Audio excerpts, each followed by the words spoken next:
Good morning everyone and welcome to our channel again, Solution Branch. So here I'm welcoming you all in today's video, in today's class, that first of all we are going to start a new chapter today, okay? But I think I have to share the question and answers as well of previous chapters, of previous videos. So if you want to know what was the answers of chapters questions, so you can write from this video and it will be helpful for you. So I will share the question and answers and I will start a new chapter as well. So just continue the watching and don't forget to subscribe the channel and share the videos and like it with your friends, relatives and anyone you love or you know. Here it is the first screenshot of question and answers of chapter 6th. Okay, of chapter 6. This is the question and answer of chapter 6. So just take a screenshot very fast.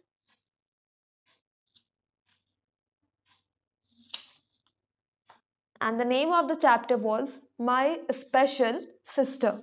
Okay. And I will give you some more minutes to just write this, or you have to take the screenshot right now in the class. तो आपने screenshot ले लिया है? Okay. So here it is the next screenshot, or you can say the question and answers of chapter 7, that is try again. So just take a screenshot very fast and just tell me when you just took it. Okay, just take it.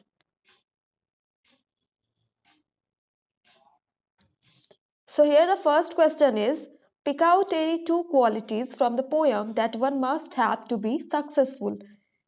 इसका मतलब है कि poem जो आपने पढ़ी है उसमें से कोई दो क्वालिटी ऐसी बताओ जिससे कि कोई भी सक्सेसफुल यानी कि सफलता हासिल कर सकता है. Clear? So the number A answer is, one must have the qualities of not feel ashamed when someone fail. पहली क्वालिटी ये होनी चाहिए कि अगर आपको सफलता नहीं मिल रही है, आप फेल हो रहे हैं, तो आपको बिल्कुल भी शर्मिंदा नहीं होना है. And to try hard to be victorious, और सफलता हासिल करने के लिए, सफल होने के लिए कड़ी मेहनत करनी है. तो ये दो क्वालिटीज हैं. Clear? Second question is, what lesson is the poet trying to teach us through this poem. Second question ये है कि पोएट जो है यानी कवि जो है वो इस कविता के माध्यम से क्या सिखाना या बताना चाह रहे हैं. Then the answer is, the poet is trying to teach us a lesson. Poet जो है वो हमें कुछ सिखाना चाह रहे हैं, बताना चाह रहे हैं, और वो चीज़ ये है कि करेज, आपकी हिम्मत की कितने इम्पोर्टेंस है, ज़रूरत है, महत्व है. And hope in one success, यानी कि आप होप में हैं, आप आशा में हैं और आपके पास हिम्मत है, तभी आप सफलता हासिल कर सकते हैं. इट इज़ टॉट, ये पढ़ाया गया, ये सिखाया गया, that no matter if you fail, ये चीज़ मैटर नहीं करती, महत्व नहीं रखता कि आप फेल हो रहे हैं एक बार, दो बार या इससे अधिक. मैटर क्या करता है कि आप ट्राइंग कर रहे हैं, आप कोशिश कर रहे हैं, और कोशिश करने में किसी तरीके की कोई शर्मिंदगी या डिसरिस्पेक्ट नहीं है. अगर हम रेस जीत नहीं सकते तो कम से कम हम 2 से 3 से 4 बार ट्राई करके सफलता हासिल कर सकते हैं. So did you took the screenshot both of you? आप दोनों ने स्क्रीनशॉट ले लिया है? Okay, so here it is the first page of next chapter that we are going to start in today's class. It is chapter 8, Jiang's paintbrush. Okay, आप ना ये Doraemon वाला जियान मत समझना, ठीक है? वो जियान डिफरेंट है और ये जियान डिफरेंट है. Clear? Jiang's paint brush. Long time ago, काफी पहले की बात है. In a small town in China there lived a boy named Jiang. बहुत वक्त पहले की बात है, चाइना के एक छोटे से शहर में एक लड़का रहता था जिसका नाम था Jiang. His parents were potters. There is a word potters. Okay, here is a word potters, which means person who make pots. वैसे व्यक्ति जो घड़े बनाता हो. I think it is clear. उसके पेरेंट्स क्या थे, उनके माता पिता मदर फादर क्या थे, पॉटर्स थे. वो पॉट्स बनाते थे. They made beautiful pots of different shapes and sizes. वो अलग अलग शेप के, अलग अलग साइज के, अलग अलग प्रकार के पॉट्स बनाते थे जो कि बहुत खूबसूरत होते थे. Okay. They owned a small shop. Here is a word owned. So Pihu and Pranav, do you know the meaning of these two words? This one word owned. Okay. So owned का मतलब होता है किसी चीज का मालिक होना. ठीक है. किसी भी चीज का मालिक होना, वो आपके अंदर है. ठीक है. नहीं, मास्टर मतलब मालिक हो सकता है. ठीक है. ओन्ड मतलब कि कोई चीज आपके अंदर जब रहती है, यानी कि जब किसी चीज पे आपका हक होता है, अधिकार. ओके. तो वो एक छोटे से शॉप के मालिक थे. उन्होंने एक छोटा सा शॉप खरीद रखा था in the market place. Owned मतलब आप खरीदना भी कह सकते हो. बाय मतलब खरीदना, एंड ओन्ड मतलब किसी चीज पे अपना मालिकाना हक रखना. So is it clear? Okay.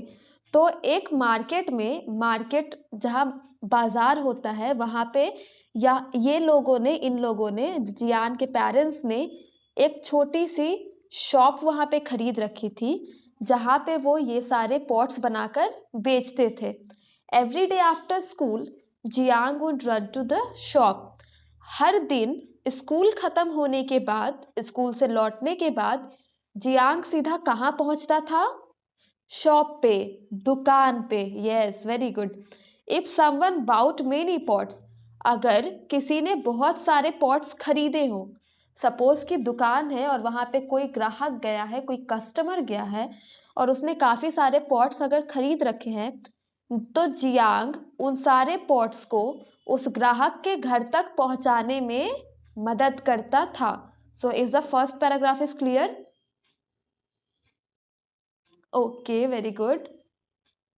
So the next is, unlike the other boys of his age, उसके एज के दूसरों लड़कों के तरह ही जियांग ने कभी भी अपने पेरेंट्स से महंगी खिलौने और महंगे कपड़ों की डिमांड नहीं की. Unlike the other boys of his age, Jiang never demanded any expensive toy or new clothes. अपने उम्र के दूसरे लड़कों के तरह ही जियांग ने कभी भी अपने पेरेंट्स से महंगे कपड़े या महंगे टॉयज की डिमांड नहीं. जियांग ने कभी भी अपने पेरेंट्स से महंगे कपड़े या महंगे खिलौनों की डिमांड, दैट मीन्स मांग, नहीं की. उसे पेंटिंग करना बहुत पसंद था और वो एक ही चीज चाहता था, जो क्या था? Paint brush. But as his parents were poor, there was never enough money to buy it.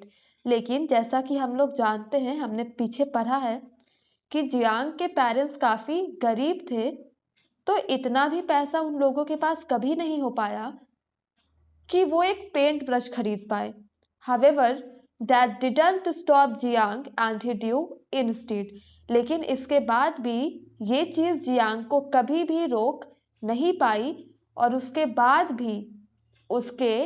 बाद भी जियांग ने ड्राइंग करनी चालू रखी. Jiang used smoked twig from the wood stove at home. Jiang ने, आपने सुना है? Okay, I have to tell you one. So here, as I told you that Jiang used smoked twig from the wood stove at home and drew on flat stone. Here is written smoked twig, which means that type of thin woody stem of a tree that darkens because of smoke. Okay. So that type of thin woody stem of a tree that darkens because of the smoke। और वो किस चीज के ऊपर drawing करता था? उसके पास तो वैसे बड़े बड़े ड्राइंग बोर्ड्स भी नहीं थे, ड्राइंग की पेपर्स भी नहीं थी, तो वो किस चीज को यूज करता था? पत्थरों को। जो पत्थर बिल्कुल फ्लैट होते थे, उन टाइप के पत्थर्स को वो यूज करता था ड्राइंग बनाने में। He drew beautiful pictures of birds, trees, animals and flowers। उसने बहुत खूबसूरत, बहुत सुंदर सी तस्वीरें बनाई थी चिड़ियों की, पेड़ों की, जानवरों की और फूलों की। People of the town would come, look at them and would say that Jiang had a rare talent। उस शहर के लोग जब भी उसकी दुकान पर आते थे, तो वो उन तस्वीरों को देखते थे और कहते थे कि जियान के पास एक बहुत ही रेयर, यानी रेयर मीन्स वैसी चीज जो कि काफी कम लोगों के पास होती है। तो जियांग के पास एक काफी रेयर स्किल है, टैलेंट है। Okay, so here, so one day Jiang helped to carry a few pots to the house of an artist। एक दिन की बात है जब जियांग की दुकान पे एक आर्टिस्ट आए थे। आर्टिस्ट मतलब जो कि ड्राइंग्स वगैरह बनाते हो, जिनमें कुछ कला हो। तो वो आर्टिस्ट आए थे और जब जियांग उनकी मदद कर रहा था, उनके पॉट्स को उठाकर वो उनके घर तक पहुंचाया उसने, तो फिर वो जियांग जो था वो आर्टिस्ट से काफी ज्यादा ईगरली, यानी कि उसे वो चीज चाहिए ही चाहिए, और वो काफी उत्सुक होकर उसने उस आर्टिस्ट को कहा, सर प्लीज क्या आप मुझे पेंट करना सिखाएंगे? भले ही मेरे पास पैसे ना हो आपको देने के लिए, लेकिन मैं रिटर्न में आपके लिए काम करूंगा। The artist was greedy and selfish. Greedy मतलब लालची। जो आर्टिस्ट था वो काफी लालची और स्वार्थी था। उसने कहा, go away, I have no time for you paupers. उसने कहा, जाओ यहाँ से, मेरे पास तुम जैसे गरीबों के लिए वक्त नहीं है। The artist shouted rudely. उस आर्टिस्ट ने बहुत ही बुरे तरीके से चिल्लाकर ऐसा कहा जियांग को। Jiang returned home disappointed. Jiang उदास होकर, डिसअपॉइंट होकर अपने घर वापस आ गया। That night Jiang dreamed that an old man gave him a golden paintbrush। उस रात जियांग ने सपने में देखा कि एक बूढ़ा आदमी है जो उसे एक सोने का पेंट ब्रश गिफ्ट कर रहा है। It is a magic paint brush, he heard the old man said. उसने ऐसा सुना कि सपने में ही उस बूढ़े व्यक्ति ने कहा, ये एक मैजिक जादुई पेंट ब्रश है। Be careful what you paint with it, he warned Jiang. उसने जियांग को चेतावनी दी कि तुम इस पेंट ब्रश से जो भी पेंट करोगे उसको लेकर काफी सतर्क रहना। Okay, don't forget to subscribe our channel and watch the video for new or to new the next paragraphs of the same chapter, so stay tuned and hit the bell icon।